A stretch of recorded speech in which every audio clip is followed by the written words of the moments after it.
มิสาปาโสกับพอออกไม่ออกศรัทธาญาติโยมทั้งหลายเนาะบางคนก็รับไปเป็นอย่างเนาะฟังไปรับไปนั้นกองคำเด้อเมฆโพธิแม่ลำจวนเขาเนี่ยบกบ้อนเนี่ยเป็นว่าฟังอยู่ไอ้วะแม่สีพังวาลีนำดิบน้อยก็ฟังกันอยู่ฟังกันไปฟังไปรับไปในหลวงเด้อ เอาแล้ว4 โมงบดี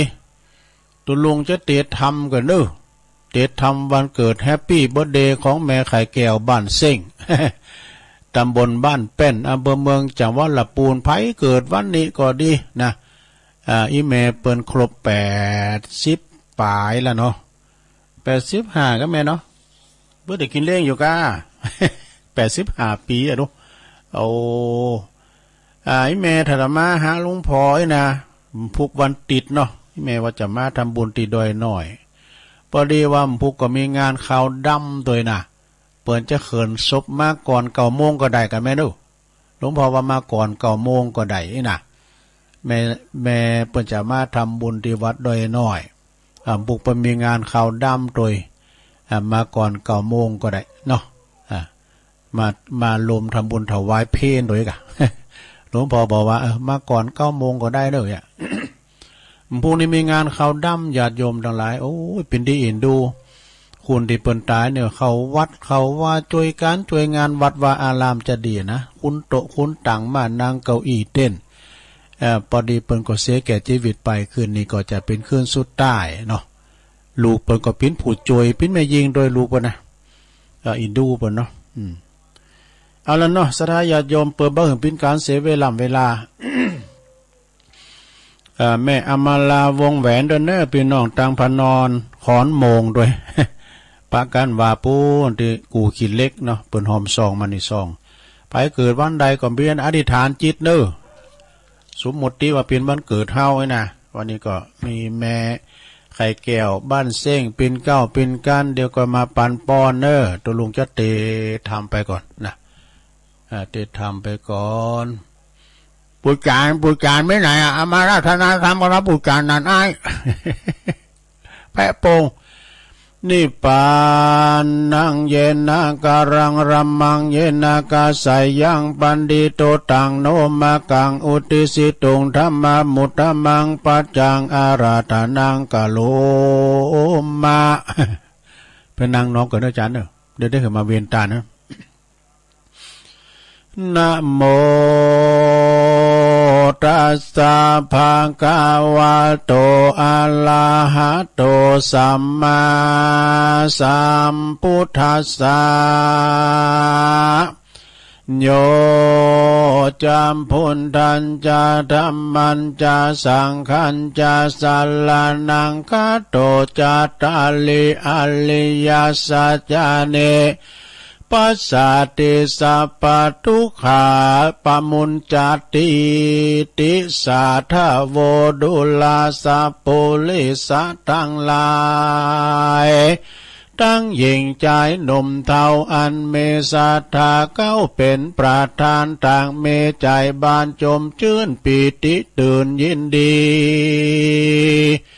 มาอัญจาลิวายาขาบไว้ย้อนว่าเป็นวันครบไข้แห่งวันเกิดเพื่อจักเฮอพาเสดเจยบานะจึงกาทำบุญทานญาตินามฟังพรำฟังธรรมพร่ำตวยไปย่อมเป็นปัจจั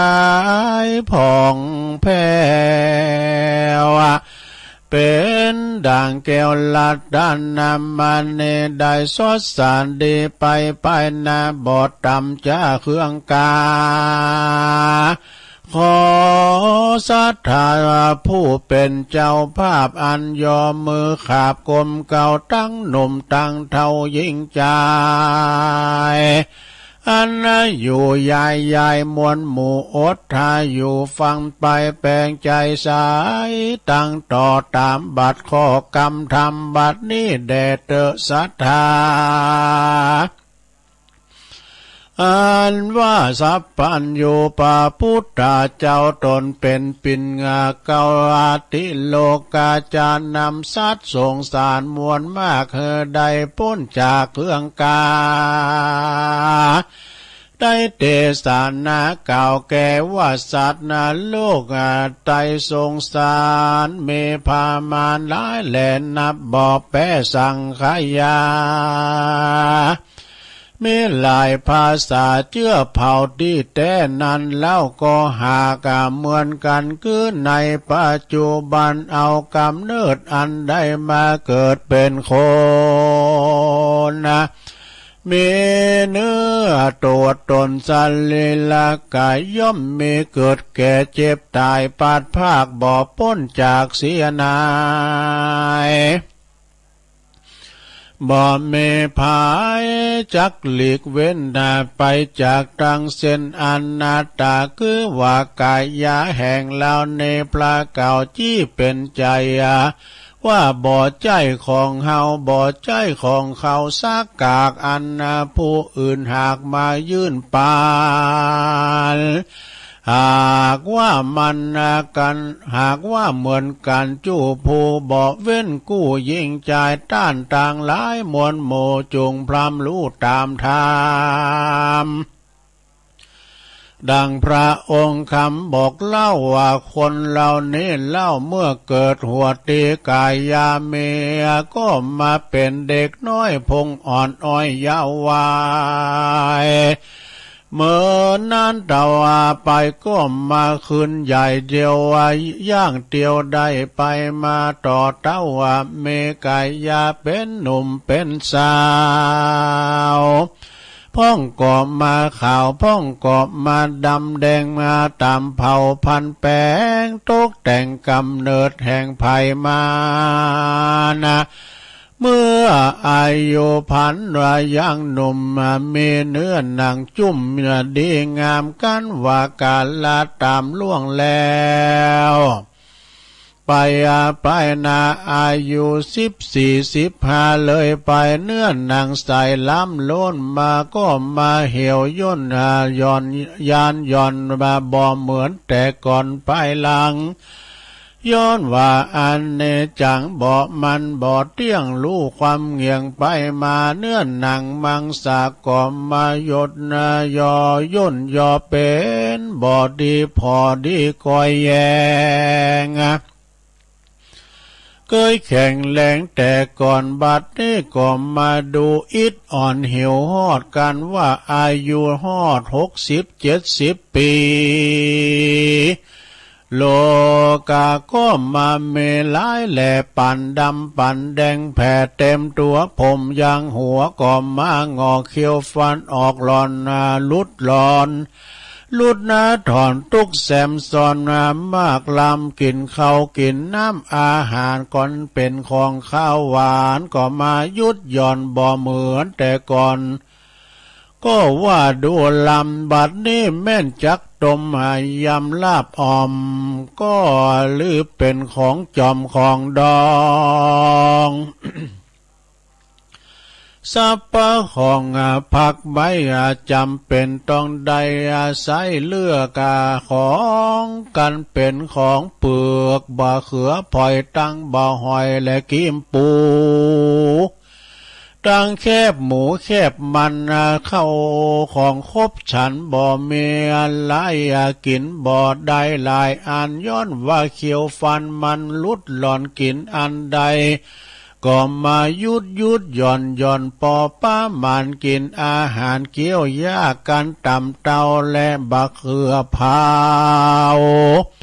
พอบันเตากืนง่ายกินจนพอใกล้ตั้งวันทุกหลายอันมันอันบ่ผ่อนทุกซ้ำซ้อนมาปานกันว่ากินอาหารบ่หนาเลือกใส่ไฟต้องไม่จังบ่ตันต้องใส่มันบ่จักสูบทุกมาสู่ล้ำมอกจังไหลออกตึงตังลุ่มตังบนทุกเววนยามเมื่อแก่เท่าจะลา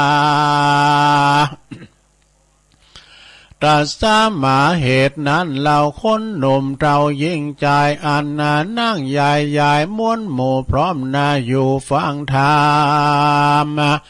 ปากันจำจื่อไว้เอาเป็นไม่ไตรสอนตนว่าคนเราเกิดมาเป็นคนหนึ่งชาติอย่าได้ประมาทลาสามันพิจารณาคำเจ้าว่าเราเนี่ยเราเกิดมาเป็นคนก็ย้อนบุญกุศลแต่ก่อนอันได้สร้างไว้บ่อนภายหลังมา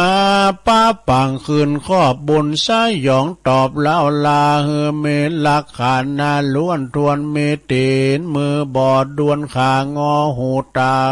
รอดหูตาคอเดียพร่ำพร้อมควายนับเป็นบุญใหญ่ล่วงลายดังพระมุนีนายตนโยดโยดใดภายโพธเทสันนาเป็นบทบาทคาถาว่ากิโชปฏิลาโภดังนี้ใครเก่าจี้เป็นใจว่าปุกกาละผู้ใดได้เกิดมาเอากำเนิดเป็นคนเมลักษณะตนล้วนตนราว่าเป็นบุญมากล้วนมากล้นอันพระเสริฐเป็นบุญอันล้ำเลิศนักหนาและนาในกาลบาทนี้ก็เป็นวันดีอันพระเสริฐเป็นวันครบรอบอันเป็นวันเกิดมาเติง ก็มาได้ล่ำเปิงเถิงสังขารได้มากาตามการตานหยาดนามฟังธรรมพร่ำตัวยตามหากเป็นประเพณีงามบ่เศร้าอันนักปราชญ์เจ้าหากสักเสริญว่าเป็นตังจำเลินไปนาคือคือยามเมื่ออยู่โลกลาเมืองคนราจักป่าเอาโตนพ้นจากต่างทุกยากจุปการได้สุขเจยบานคำเจ้าบ่เมโศกเศร้าเครื่องขี่การตายนี่กลาพลากดับจิตจากเมืองคนย่อมเอาตนไปเกิดที่จันฟ้าเลิศเมืองสวรรค์ได้สุขคืนวันบ่ขาดในอาวาสวิมานคามมี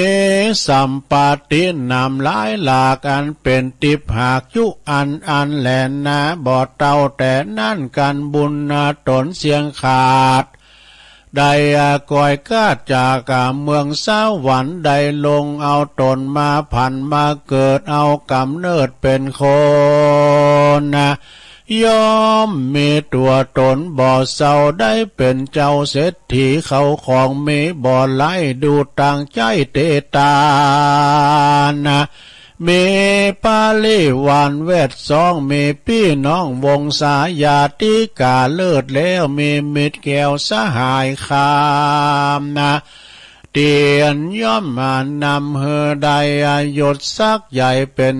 เจ้าคนนายคนตัวสากลโลกตายภายเพียบบ่อใดเป็นตันลาและนาสัพพะสาตาสัพพะตาสัพพะข้อสัพพะภัยสัพพะข้อภัยยาสัพพะทุกขาสัพพะโรคาวินาสันตุอาจารย์ในวันนี้ก็หากเป็นวันดีทิฏฐิอันวิเศ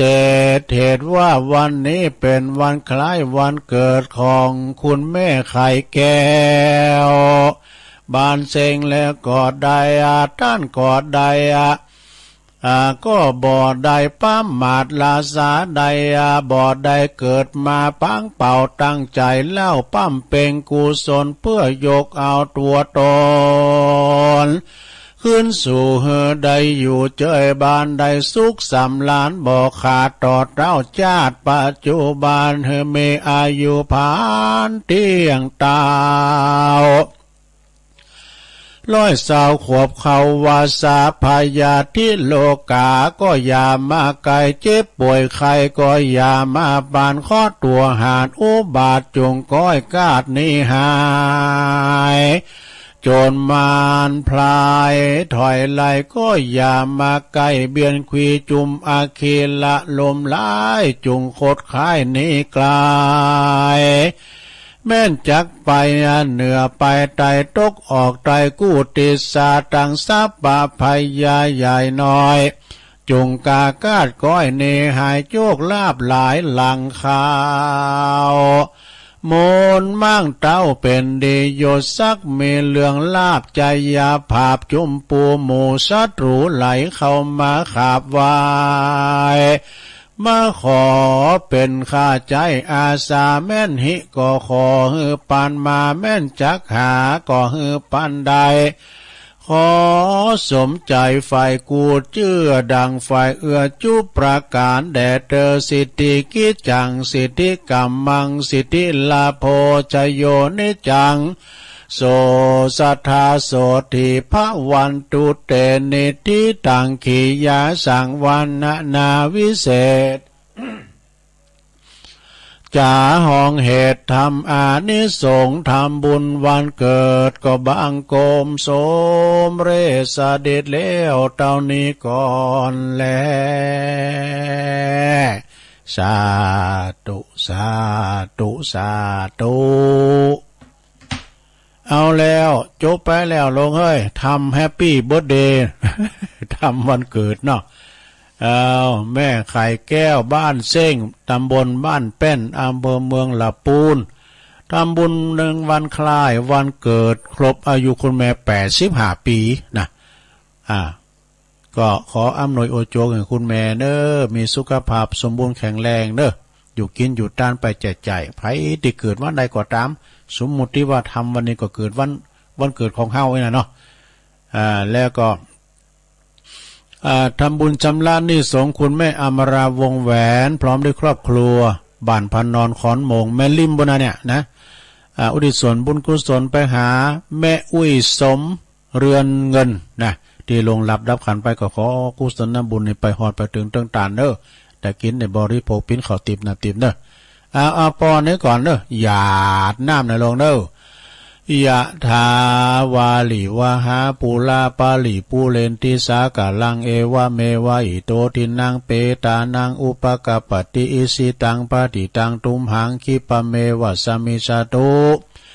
สัพเพปูเรนตุสังกปาจันโทปนาลโสยะถามณิโจติลโสยะถาภวะสัพพิติโยวิวัจจันตุสัพพะโลโกวินาศตุมาเตภวัตวันตรายโยสุขีติคายุโกภวะอาภิวาตานาสีลิสานิจังวุตาปจายโนจัตตาโลธรรมาวัฏันตุอายุวันโนสุขังปาลังสาธุสาธุสาธุรับไปแล้วก็หลงเอ้ยเวลาโหกันอ่ะ เทศไปก็ใครรับไปที่ในขนาดเจ้ามันว่าแต่นี่จะรับในอยู่ เสียงเตี้ยกันเนาะเอาจบไปปิ้นอย่างนะลงเนอะปิ้นกูปิ้นกิมกันไปกันเนอะศรัทธาเนอะวันนี้ก็เดินแฮมคำเนาะ11แฮมคำแล้วเนอะศรัทธาเนาะว่าเดินปิงว่าเดินปิงแล้วก็วันแม่ด้วยดูเดินนี่มีหลายอย่างหลายงานนะเนาะวันครูวันกำนันผู้ใหญ่บ้านวันแม่ดูเนี่ยมีหลายอย่างฉะนั้นก็คณะศรัทธาญาติโยมทั้งหลายสิงหานี่เดินแห่งวันแม่แล้วไปเดินที่8แล้วเริ่ม4เดินจะได้จะร้องปีใหม่ทำแล้วนี่ สมาเวได้โอ้วันเวลาลงเลยผ่านไปก็เป็นที่อินดูพี่น้องเปิ้นโดนน้ำท่วมกันเนาะศรัทธาเนาะตังเฮานี่ก็แล้วไปตังอีสานตังใดก็มีน้ำท่วมนี่เป็นที่อินดูเนาะตังเมืองฝางก็วะมลนีเนาะตังบ้านแม่พันเขาน่ะวะมลเนาะแห้งแล้วก็มันมาขอนตังเชียงใหม่แล้วเริ่มเดี๋ยวนี้นะน้ำเลอะไหลลงตายว่าไปดีกูขีดเล็กศรัทธาเฮาพอน้ำแม่ปิงไหลตะลนเป็นที่กูน้ำแดงปลือเนาะฝุ่นตกน้ำนองล้านน้ำยันไหลขึ้นเนอะฮะก็ว่าเฮาหลงทิศว่าเอาก็ว่าแปลกใจหัวน้ำยันไหลขึ้นไปตรงเนื้อไปตรงเชียงใหม่บ่ได้เนาะเฮาได้หลงทิศนะเป็นว่า น้ำปิ่งหนักน้ำปิ่งนองเอาแล้วเนาะศรัทธาญาติโยมอูไปตัวลุงก็จะมีนิทานแถมนิทานน้ำเหลืองนึงบอกแล้วก็จะมาประกาศข่าวสารงานบุญตักตังรายกันเป็นลำดับต่อไปเนอะศรัทธาเนอะ นิทานเรื่องนี้ให้ชื่อเรื่องว่าอาสาตะมันตะชาดกแปลว่ากิเลสเผาผลาญนี่กิเลสเผาผลาญ ตัวกิเลสนี่มาถึงดีแต่ดูแต่ณเชตวันวิหารพระพุทธเจ้าตรัสชาดกเรื่องนี้เปิดสอนหันโตดของราคะเพราะว่ามีพระภิกษุรูปหนึ่งอยากจะซึกเพราะสตรีความว่าในอดีตนะมีมานพแปลว่าชายหนุ่มมีมานพผู้หนึ่งอยากจะคล้องเลินขาได้ลูกขาได้เมย์เนาะแต่พราหมณ์ซึ่งเป็นปอเป็นแม่บิดามารดาอยากจะเห็นลูกออกโบสถ์ก่อนไปเอาเด้อลูกเอ้ยไปโบสถ์สังสากันนะไม่นะโดยเหตุนี้จึงทั้งสองพ่อแม่ก็ดึงส่งให้ลูกส่งมานพผู้นี้นะไปยังเมืองตักกศิลาเนี่ยไปหำเฮนก่อนหำเฮนนักเพื่อจะได้เปลี่ยนความคิดนะไปศึกษาหำเฮนได้เปลี่ยนความคิดแต่เมื่อลำเรียนจบแล้วก็กลับมาบ้านมาเมืองบ้านเกิดเมืองนอนเนาะมานพผู้นี้ก็ยังอยากจะคล้องเลินอยู่นะอยากขาได้ลูกขาได้เมย์กันเนาะพราหมณ์บิดามารดาพ่อแม่ก็จึงออกอุบายทั้งหมดมานพนี่ไปหำเฮนมนต์ด้วยกันปะมนต์นี้มีชื่อว่าอาสาตมนต์นี่อาสาตมนต์แล้วก็สำเร็จแล้วก่อนก้อยออกนะลูกเอ้ยเอาไปเฮนได้ก่อนนี่กะถ้าว่ามนติวานี่นะมนติมานพต้องปรนนิบัตินะโอ้มนนี่มันต้องไปปฏิบัติคุณเฒ่าคุณแก่กันนะดูอันเป็นสตรีแม่หญิงชรานะแล้วก็กล่าวชมสรีละนะทำแม่เฒ่าตีมานพผู้ที่ปรนนิบัติหลงหักมานพคุณเฒ่าหักแล้ว หักมานพชายหนุ่มแล้วนะแล้วก็คิดว่าถ้าบุตรของตนเนี่ยนะอยู่ถ้าบุตรของตนอยู่เนี่ยบุตรซึ่งเป็นอาจารย์ของมานพนะอาจารย์ของมานพก็จะต้องคัดขวางแน่นอนจึงบอกมานพไปขาอาจารย์ไปจี้กันไปตามดีแต่จี้ไปขาอาจารย์เนี่ยนะแต่มานพไม่ยอมทำมันเป็นบาปนะขาคุณเมาคืนนั้นหญิงชราก็เลยจึงออกทำเองนะยองเข้าไปในห้องของบุตรของตนนะจะขาลูกโตเก่าข้าว่าคุณเฒ่านี่ไปเมาละอ่อนนมแล้วก็คือไม่ลูกบ่าวแล้วนะลูกบ่าวนั่นคือเป็นอาจารย์ของลูกของนั้นละอ่อนนมเนี่ยแล้วก็กันเอาละอ่อนนมนี่ก็ลูกคัดขวางเลยกำจัดขาลูกจะกำจัดขาลูกแล้วก็กำเอามุยก็คือขวานนั่นลงเลยเอาไปจามขอที่ศีรษะบุตรที่ลูกนะแต่ทว่าเดชะบุญสิ่งที่จามลงไปนั้นเป็นเพียงเตียงกับหมอนเท่านั้นทำให้แม่เฒ่าคุณนี่ก็หูซึกละอายแล้วก็จุนว่าใจสลายเนี่ยใจสลายตายมุนสลายเนาะมานพจึงเกิดความตระหนักในโทษของการลุ่มหลงแน่เป็นอย่างนี้ดูในใจชีวิตคารวะปึงอีปอยแม่เขาอย่างใครไปบวชได้กันน้อยเนาะเมื่อเกิดอย่างนี้แล้วจึงจากลาเฮินแล้วก็ออกไปบวชในที่สุดจบสราญาโยมนะในกาลต่อมามานพผู้นั้นก็คือพระภิกษุผู้กษัตริย์แล้วก็ส่วนผู้เป็นอาจารย์นั่นก็คือองค์ตถาคตนั่นเองคติธรรมในเรื่องนี้ในทางเรื่องนี้ก็คือว่ากิเลสทำให้เผาผลาญหรือว่ากิเลสทำให้คนขาดสตินั่นเองจบสระอันนี้อ่านไปแล้วเก่งไว้ก่อนตุลุงเก่งหมดนะมันจะมาอ่านซ้ำแล้วลุงมาขี้ลืม ต่อไปตุลุงก็จะประกาศข่าวสารงานบุญกันนะลงนะประกาศข่าวสารงานบุญก่อวันที่17สถานศพเตินหูกันแล้วเนาะ แต่เจ้าตุลุงก็เปิดแผ่นสปอร์ตไปแล้วนะซบเตินก็5 โมงก็ล่อหมุนนะออกเดินทางมออีก็ไปถึงปุรังกาถึงบันหุงแล้วก็โหไปยังทำบันหุงพุ่นย่ำถึง5 โมงเด้อโล5 โมงเนี่ยก็ล่อหมุนเนอไปปักกันที่ตุงเกวียนเด้อที่กาตุงเกวียนเข้าไปทางในกว้างแล้วพอรู้เข้าห้องน้ำห้องสุขาได้สบายใครซื้อใครอยากเนี่ยอากาศปุรมีหันนะ17เด้อแล้วก็ไปปักกันที่ศพเตินนะไปทำบุญกันปลูกต้นไม้ปลูก9 ไม้9 ตอก็ดีนะปลูก9 ไม้9 ไม้ก็9 ละ 200นะ9 ไม้ก็มีอันเดี๋ยวกันเนี่ยอ่านนิดหน่อยเปิ้นโทรมาตั้งไลน์ปนานปั้นอินมาดเด้อเปิ้นปูจากาไม้มะยมชิด 1 ต้น200 บาทนะแม่จันฟองอินมาด1 ต้นก็200 บาทเปิ้นอยู่ท่าดอนชัยเปิ้นเด้อปิ้นปอดจานด้วยนะลูกเปิ้นปิ้นพระครูกันเด้อพระครูวีรกิจสถาพรนี่พระจะลมทำบุญก็วันที่16 17ก็ไปก็ทำงานหนึ่งนอกสดาอันนี้ก็ซบเตินก่อนแล้วไปละนะวัดพระพุทธบาทตากผ้าเป็นวันกตัญญูวันคลายวันมรณภาพของครูบาหลวงปู่ครูบาเจ้าพรหมมาพรหมจักโกเนอวัดพระพุทธบาทตากผ้าตำบลมะกอกอำเภอป่าซางเพื่อจะมีการปฏิบัติธรรมเนาะเริ่มตั้งว่าวันซื่นมาแล้วกันเนาะ11 ถึง 18เด้อครูบาในเปิ้นก่อนละสังขารไปได้อยู่38 ปีสระชาติการถ้าว่าเปิ้นยังมรณภาพจะมีอายุถึง125 ปีนะโดยปากันไปเนอพระจะไปเปิดท้องตาลก็ดีสังก็ดีก็เจิญก็ได้เนอที่วัดพระบาทตากผ้าวันที่17เหมือนกันนะแล้วเขาประกาศข่าวมรณกรรมกันเนอะบอกว่ามรณภาพก็เพิ่นอยู่สังขารน้อยเพิ่นก็ส่งข่าวมาตุลุงนะขอประกาศนะครับเลยนะขอแสดงความอาลัยในเมตตาธรรมท่านพระครูวิรุณธรรมกิจเนี่ยเนาะพระครูวิรุณธรรมกิจเป็นอดีตเจ้าคณะตำบลบ้านแป้นนะอดีตเจ้าวาดวัดบ้านเซ้งวัดแม่วัดแม่ไข่แก้วค่ะเนาะ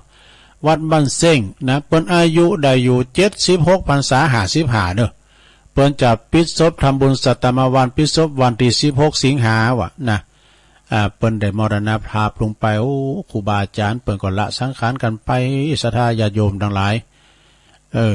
เปิ้นได้ลงรับดับขันไปก่อนตุลุงก็ไปไหวไปสาเปิ้นนะเคยไปช่วยงานที่วัดป่าสร้างหน่อยก็ไปป้าเปิ้นอยู่วัดบันเส็งเนาะวัดบันเส็งก็ขอบอกบุญบอกเอิ่นเจิญโจรสตาละแวกไก่เคียงคุณที่เปิ้นเคารพนับถือเนาะก็หลายลูกศิษย์ลูกหาก็ปากันไปเนอะถึงวันนี้เปิ้นก็มีสวดมิเต็ดกูคืนนะในเมตตาบารมีธรรมพระครูพิรุณธรรมกิจนะอดีตเจ้าคณะตำบลบ้านแป้นอดีตเจ้าวัดบ้านเซ้งนะตำบลบ้านแป้นอำเภอเมืองจังหวัดลำพูนเปิ้นอยู่ไว้อายุ76 พรรษา55นะเปิ้นจะปิดศพวันที่16เนอฝากประกาศมาด้วยความเคารพเนอหลวงปู่นะพระครูเปิ้นละสังขารไป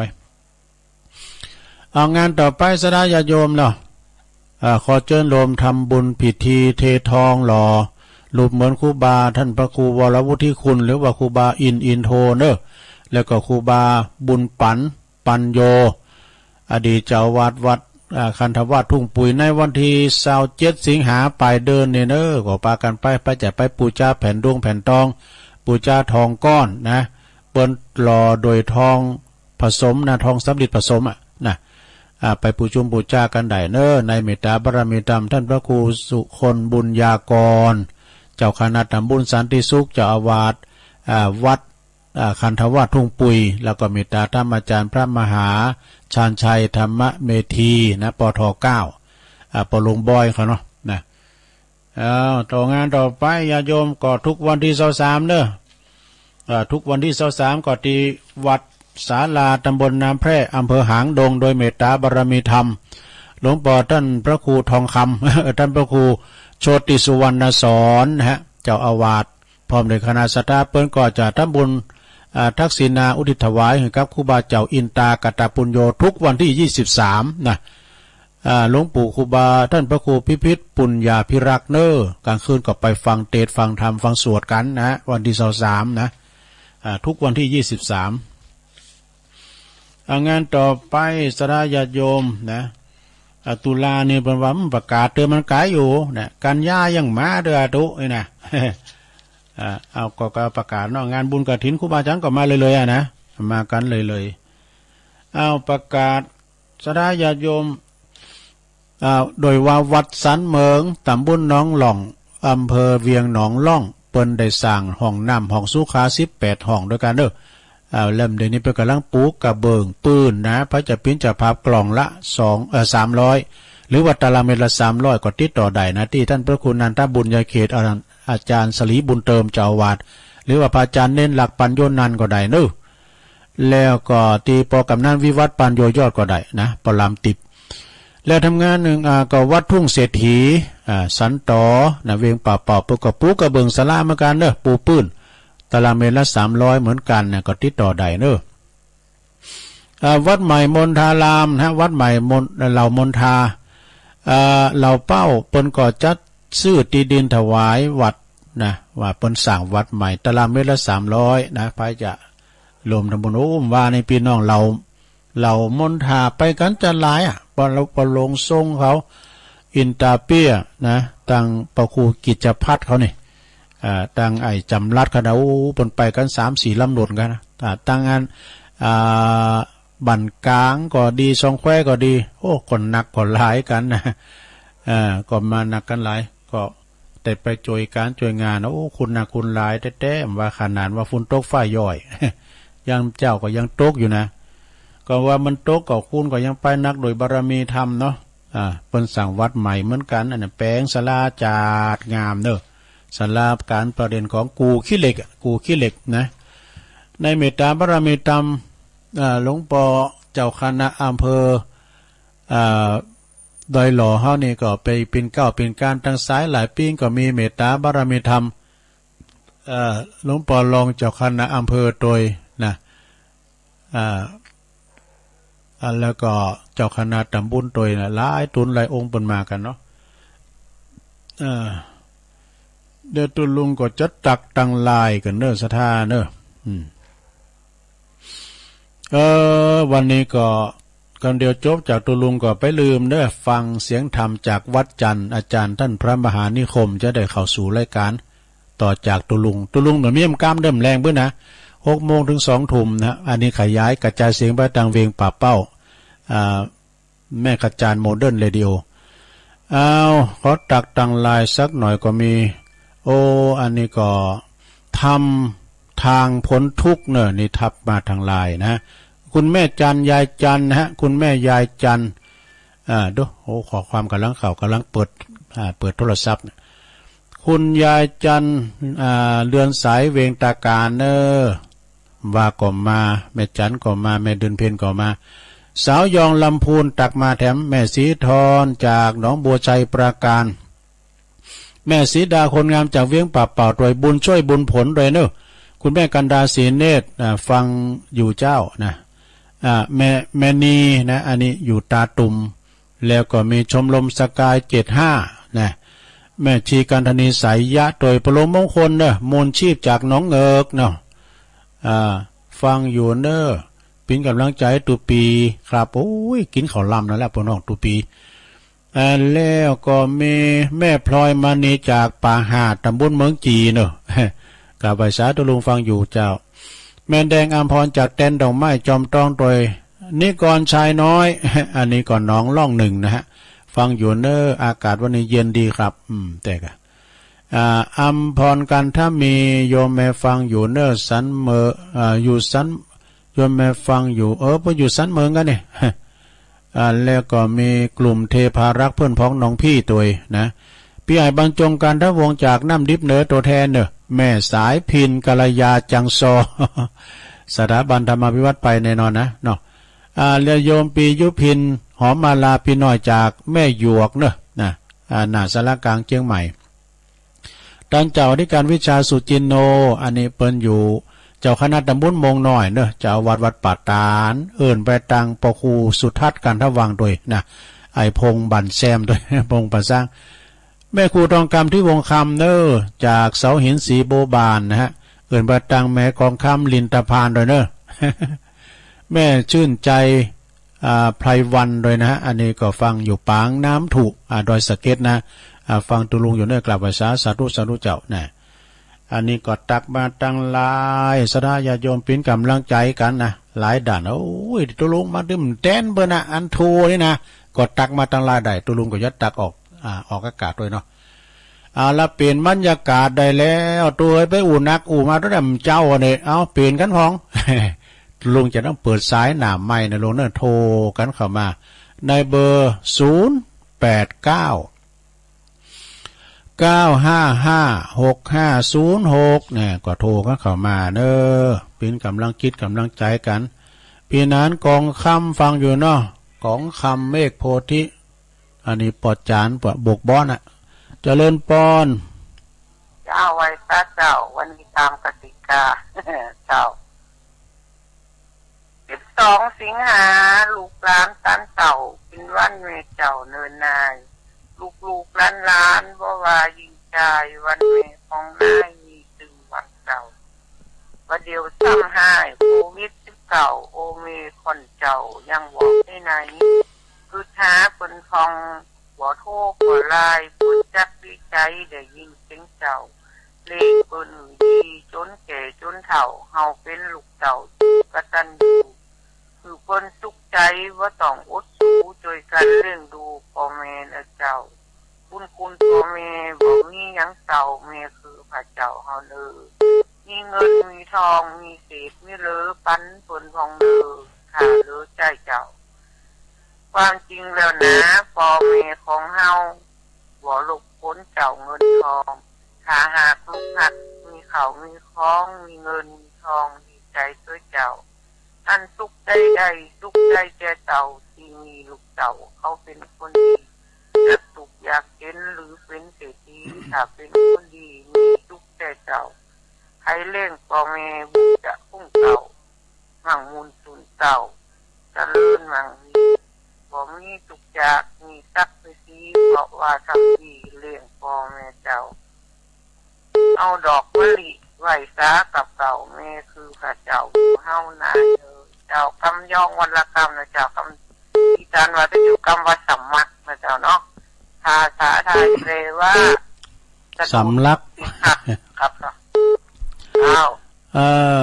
เอาขอบคุณยายน้อยเด้อยายน้อยกาดนัดคำยองวันละคำนะ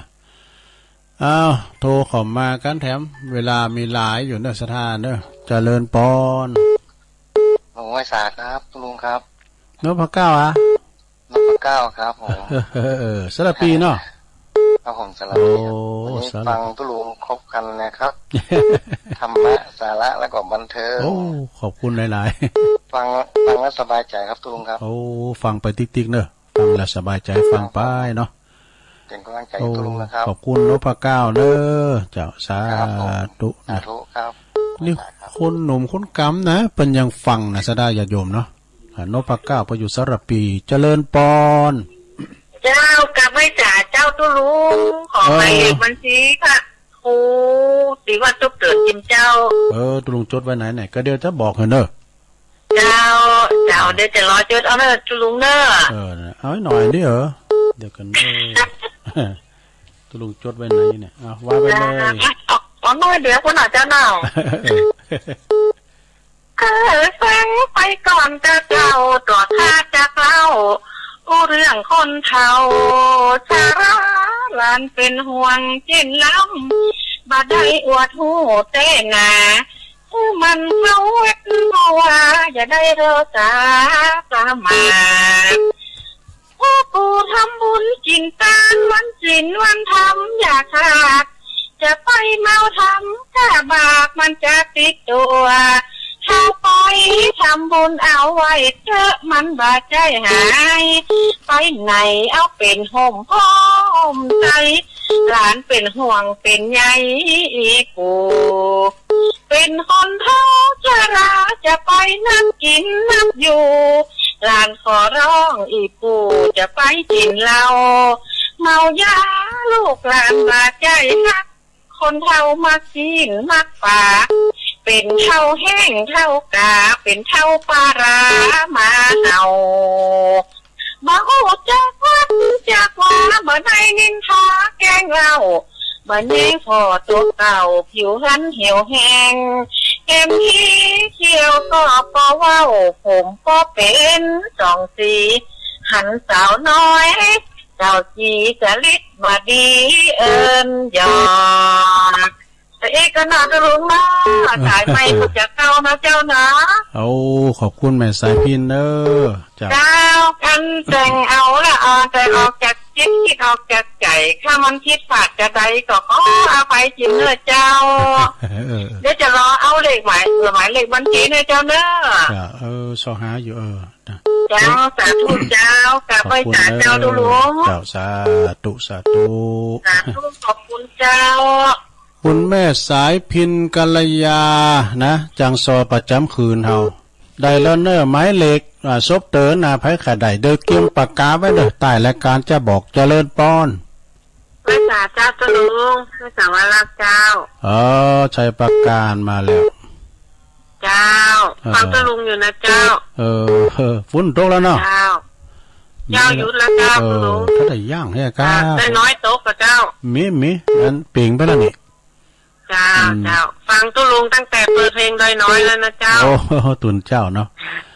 เจ้าขอบคุณหลายๆเนอเจ้าให้สาเจ้าตุลุงอันนี้ชัยประการเนอแม่สวรรค์ชัยประการเนาะเจริญปอนไว้สาตุลุงติดตามรับฟังอยู่ได้ตั้งแต่สวดมนต์มาครับเพราะนั้นประเสริฐเนาะเอาผลเสียมันในเด้งน้อยจากวันนั้นเขาพี่ตั้มรอดิ้น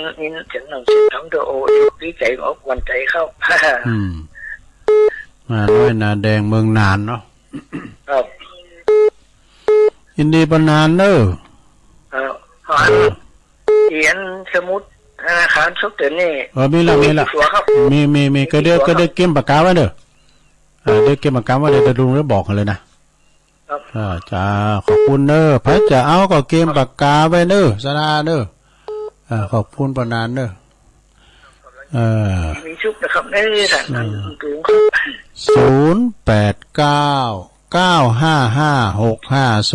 089555656อันนี้เบอร์ตุลุงอยู่นะเจริญปอนเจ้าแก่ว่าเจ้าตุลุงวันนี้ก็มีวันมีบุญแหลมวันหนึ่งเด้อตื่นขึ้นมาก็ได้ยกวัดมาไว้ที่บ้านได้ฟังแหลมฟังธรรมเด้อได้ฉุกเกี้ยวศิลาพรสีเตี้ยพระองค์หลับปูนเด้อเจ้า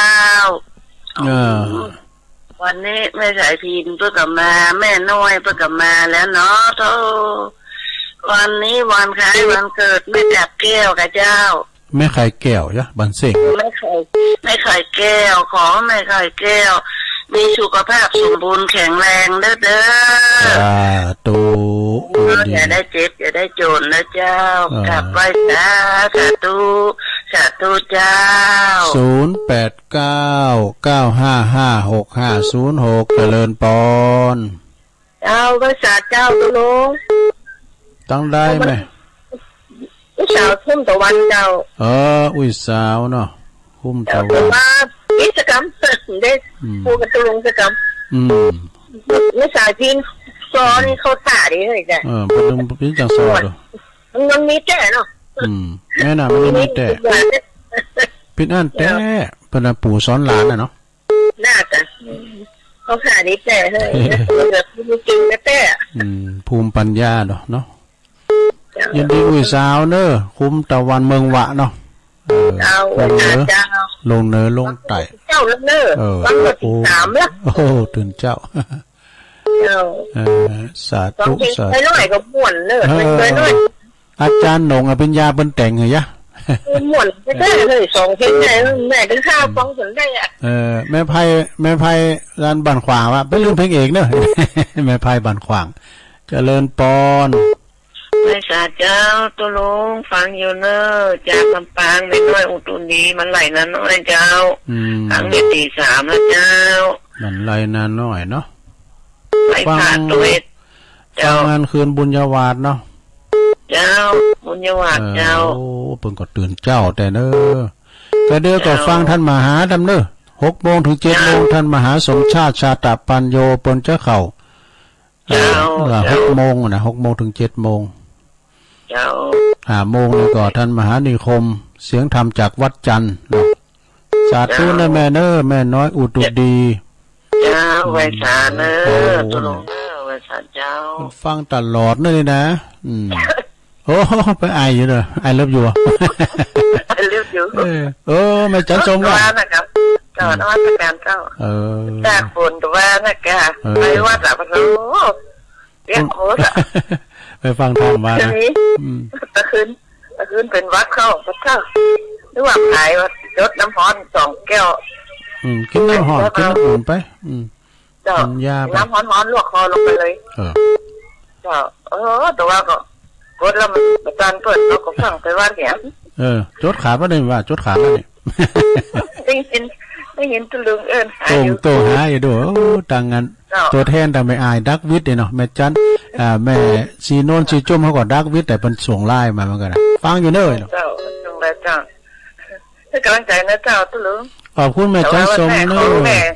ผู้คนมีสุขภาพแข็งแรงดีนะเป็นว่าเทวดาเป็นว่ายมแม่นี่99เลยโอ้อายุมากเกินแล้วโทษคน120เตี้ยวใดไว้เจ้าไว้เย็นไว้หุบดีแล้วดีแล้วโทรไปเอิ้นหาใหญ่ดีแล้วไป2-3 วันนี่ผมค่อยไปกำ7 วันโอ้ดีแล้วยินดีเด้อจะสาธุอุ้ยหมอนท่าล่ะแม่ของแม่จันนี่ก็99แล้วเหมือนกันเนาะอุ้ยหมอนท่านะเวียงตากการเจริญปอนกราบไหว้สาครับโอ้อันนี้เอาหลักนิมนต์เลยครับครับอันคนเฒ่านี่ก็ไปเมาเปิดแก่เอาปลามาจะฆ่าลูกตัวเก่าเพราะหน้ากามันมีแต่ไทยมาได้อันนี้แหละกิเลสหน้ากาเอาปลามาเอาปลามาการมานบนี่ก็เลยลวดไปบวชอย่างเลยบ่เอาละอีล้ำเหลืออีมันยุ่งแยบไปเนาะเลยไปบวชจ้ะตอนแรกนี่บอกใครบวชพอมันมีประสบการณ์กับตัวเก่าก็บ่ไหวแล้วเนาะเปิดไปบวชเนาะโดยปริยายปริยายไปเลยเดือนสิงหาคมนี่ก็วันแม่ครับวันแม่เขาก็ผ่านมาวันนี้ศรัทธาญาติโยมก็ยังทำบุญกับแม่หรือว่าได้ไปกราบแม่ก็ยังได้อยู่เสมอเฉพาะแต่ว่าพอได้ทุกวันนะครับเนาะถึงวันครับแล้วก็วันที่16 สิงหาคมก็เป็นวันเสียชีวิตครบ54 ปีของพ่อครูสุรพลสมบัติเจริญเต่าอายุกันเลยเนี่ยครับแล้วก็ขอรำลึกถึงไว้อะไรแต่พ่อครูที่ล่วงลับดับขันไปถึง54 ปีก็คือปีผมเกิดพอดีปีที่ผมเกิดมันก็ครบรอบ54 ปีในวันที่16หนุ่มอยู่ครับก็ขอเอาบุญนี้คือกับพ่อครูได้ถึงสูงสวรรค์จันฟ้าถ้าเปิ้นมีประเดี๋ยวนี้ก็คือ90 กว่าปีถ้าเปิ้นมีถึงตอนนี้เกือบ100นะครับเกือบ100นะแต่ว่าก็ขอไว้อะไรจิตวิญญาณของพ่อครูด้วยครับผมกับไว้สาครับหลวงขอบคุณนะครับสาธุครับผมอันนี้ก็เอาอันพ่อครูสุรพลวาเนาะเปิ้นอายุ50ไปเจริญปอนเราก็จะตุลุงแม่สุทัศน์เจ้าปะกันมันพูดนี่เนาะมันไปจะไปตัวแม่เรือนมูลเขาเจ้าอันแม่ฟองไปกะแม่ฟองไปด้วยกันนะเจ้าไปอยู่ดีกันเด้อเอาทั้งไปตะปืนเจ้าดีกันไปกินไปตามด้วยกันเนาะเจ้าดีฟังอยู่เจ้าขอบคุณนะแม่เด้อเจ้าสาธุอันนี้ไม่ว่างบ่ได้นี่นะ ปอถนัดเข้ามาเนอะรับรอนะปอถนัดนะหมู่สี่อ่ะผงเป้าเจริญปอน กับพระสาเจ้าฟองคำทิพย์เกียวบัวทองเจ้า ไม่ฟ้องคำเนาะ เจ้ามีสายที่เป็นอู้ถูกเนาะมันก็แก่นว่า ภูมิปัญญา มันมีเต้เนาะ แม่น่ะมันจะมีแต่ เขาว่าเขาวัดเขาว่าไปกาดมาเรากินยากันเนาะเขาอายุป่านนี้เขาว่าทำมาเดียวเขาจะทำมาได้เจ้า นั่นเนาะแต่ตอนเขาติดเดียวได้ไปปิ้นเลยกะ เจ้า ยินดีอ่ะนั่นน่ะเนอะก็แปลกนะคุณดีเนี่ยอยู่เหมือนน่ะเนี่ยอย่างงานที่เปิ้นจะเคินซบพวกน่ะเขาวัดเขาว่าจะดีอ่ะดูขึ้นมาตายหนุ่มตายกรรมไปเนี่ยแล้วคุณที่เปิ้นเขาว่าขึ้นตุ๋ยปีเดียวเจริญปอน ภาษาเจ้าตุลงนาง คุยอินเนาะ เจ้าว่าตุลงเจ้านะเจ้าว่าแต่หมดเจ้าว่าแล้วนะ ดีกะไม่สับสม คุณเอามันหมดกาหมดเวรก็ไปแล้วเนาะ แม่น่ะมดขอหอแล้วดูมดขอหอ มันมาเครีบาเกี่ยวกับดีแหละลูกบุญแหละลูก ไปดีเนาะ จ้า ได้ทรมาน ฟังตุลงกับมอนเนี่ยโอ้กับมอนฟังเตะช่างกับมอนเนี่ยตุลง ก็ลือกับย่องเป็นพี่น้องกันดูก็ทำได้เส้นตุลงกับมอน ขอบคุณค่า เจ้าฟังไปตุลงว่าจะโอ้มันเมื่อละอ่อนได้ฟังปีกะมันจะไปหลายตีด้วยปฏิปครูวาธรรมฟังเวชสักเจอกันเนาะตุลงเนาะเจ้าดีเนอะอุ้ยอินไม่สาบเสมิงเนาะเจริญปอนจะสาวเจ้าตุลงยายพร ยายพรร้องบัวแดงฟังเจ้าแล้วเนาะเห็นจริงดีกะโยงเข้าบาทด้วยเนาะปันศิลปันปอนเป็นตีเรียบร้อยแอมก้ามเลยแต่อันประจานปูนบกบอนบ่ประจานปะบกบอนปกกองคำโพเมฆโพที่มาเวียนตานะครับนี่ประจานที่ลืมผู้จานไม่ขี้ลืมผู้จานนั่นอายนะกันแฝงโป่งแล้วดับจานมาลาธนาทางก็รอยานตนในเมตังอาลาธนังกโลมายินดียายพรเด้อบุญหักษากันได้เด้อสาธุแฮปปี้เบิร์ธเดย์ใจกะกูดไนท์เจริญปอน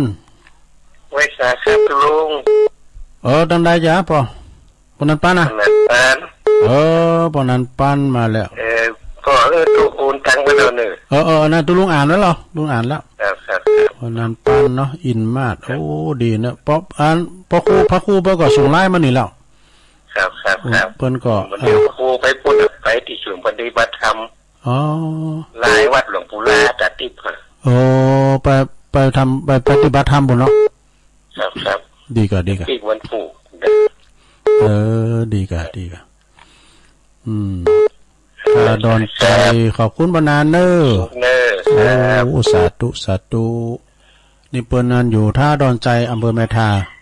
ทำสายกันเดี๋ยวดูลงจะแจงเด้อจะแจงบอกอันเบอร์หมายเลขธนาคารเจริญปอนกราบภาษาสุดท้ายสุดท้ายเด้อสุดท้ายเด้อก็รู้ว่าสุดท้ายละโทที่บอกเขาว่ามันตุ้ยว่ากินข้าวข้าวเขาเกิดก่อนหน่อย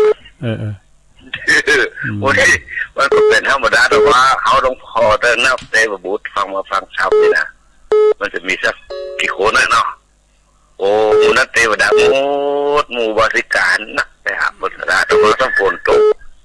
ผมก็เตะถึง2 โพกับเขาว่ารับตัวดีกว่าอู้กันเล่ากันรับตัวอีนะฟังตัวรับตัวเป็นอย่างนั้นได้อยู่ถ้าเขามาอู้กันมาเล่ากันแย่งคนด่าและคนนี้นี่มีเบสสักปูนสักบาปไปเนาะเป็นบาปติดตัวไปตามไปนะอย่าไปลืมนะตุ้ยพ่อกินข้าวเขาเปลี่ยนไม่ตุ้ยพ่อกินเหล้าเข้าพ่อเปิดมือไม่สาวไว้ครับสาธุครับสายสุดท้ายแต่เนาะขอบคุณหลวงพ่อมานิดเด้อเดี๋ยวกระโทนสายกันเกมปากกาได้ลงเด้อ เกมปากกาเนอะจะบอกเลขที่บัญชีธนาคารนะเขียนชื่อว่าท่านพระอาจารย์สาธิตธีระปัญโยชื่อบัญชีสถาบันธรรมาภิวัตรนะชื่อบัญชีสถาบันธรรมาภิวัตร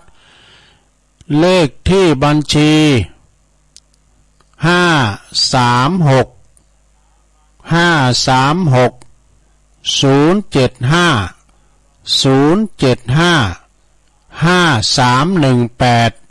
5318 ธนาคารกรุงไทย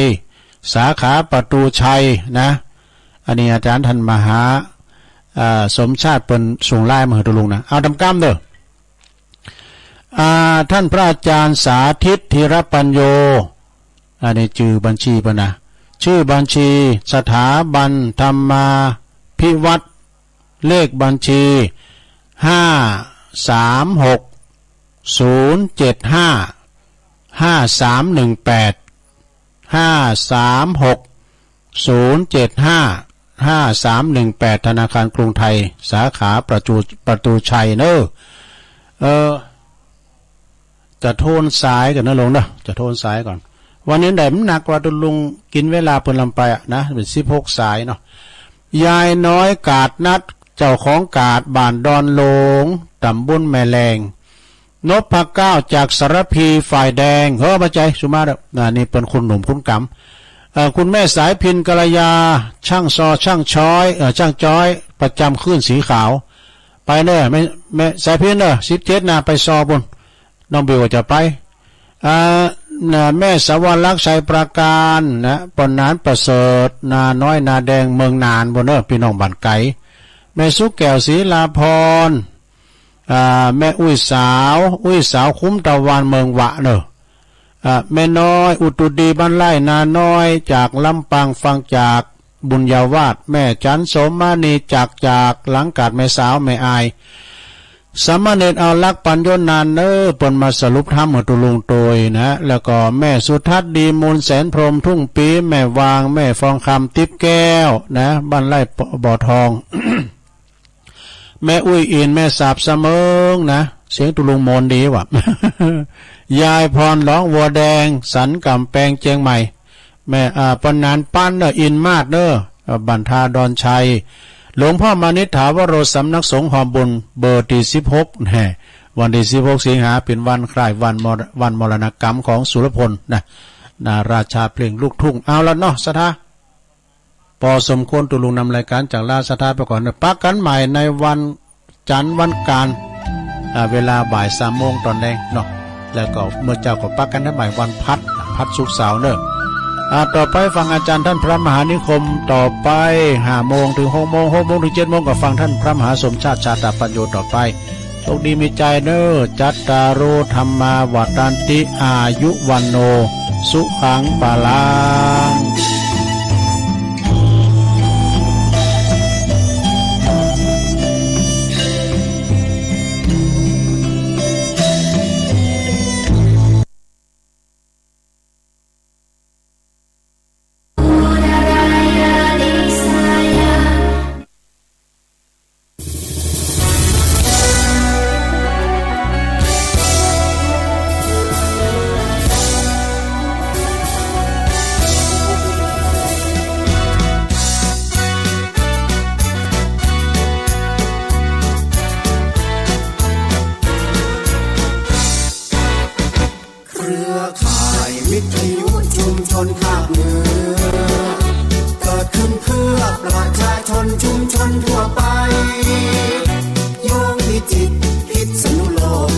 เชียงใหม่